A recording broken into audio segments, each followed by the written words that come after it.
I'm going to show opening this document so you could see the links panel warning as it comes up. And in my Chapter 6 folder, I'll open the Magazine Begin document. It warns me that I have one missing link and one modified link. I'm going to hit Don't Update Links, and it brings up the links panel for me automatically. If I choose Window and Links, you could bring it up if it's come up and you've closed it. In fact, I like to dock links as its own group over to the right in my other panels so that they're always available. And if I'll notice, this first image, mother and child, is showing me that it's been modified. Somebody edited the image since I last opened the document. I'm going to first select Go To Link so I could see any changes as they update.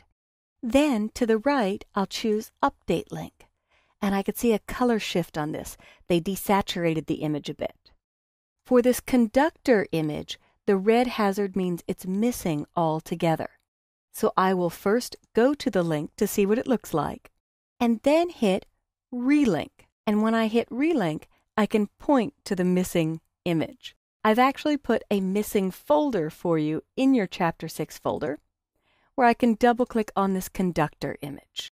In fact, if you wanted to find an image at your operating system, I can select the image, and over to the right, in the panel menu at the top right corner, the 4 lines with the down arrow, I can choose Reveal in Finder or Reveal in Explorer if you're on the Windows platform. And when I choose Reveal in Finder, it brought me to that links folder that's in my Chapter 6 folder. So that way, if I wanted to make an edit, I could. In fact, if I revert back to the last saved version of this document, another way to update links is if I go to the cover on the document and go to Normal View, you'll notice a little hazard symbol next to the image to indicate it's been modified. One click on that hazard will also update the image. If I come to page 4 where I've got the missing image and select it, I've already pointed to it, so InDesign is remembering that path. In fact, through the links panel, I can make this a bit wider by going to the very edge, and if I scroll down, I could see that it is pointing to that missing folder.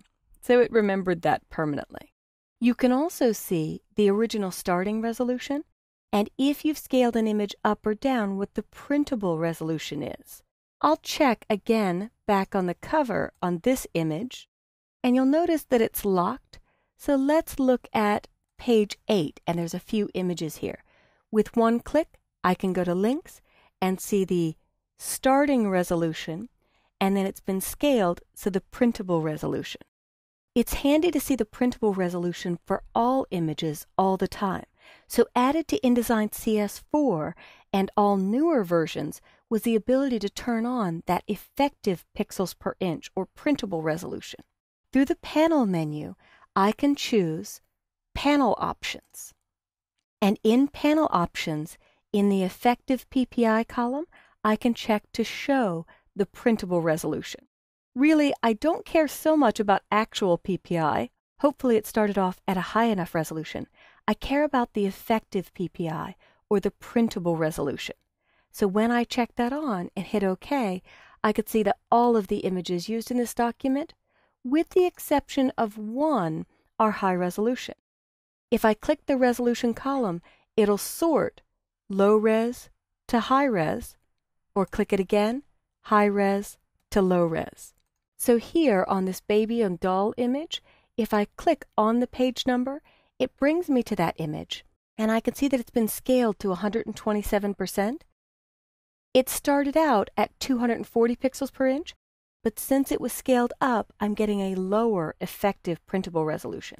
For high-res images, you usually want between 300 and at a bare minimum 225 pixels per inch.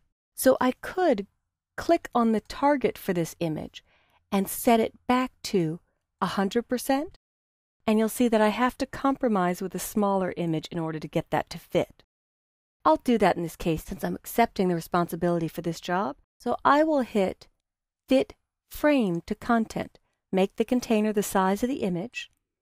I'll click away to deselect and just move that to the upper left corner, and now I could see that I'm getting at least 240 pixels per inch.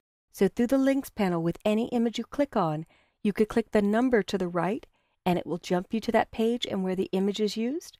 And if you use the panel menu, the 4 lines with a down arrow, I could choose panel options and turn on the printable or final resolution for every image in this document.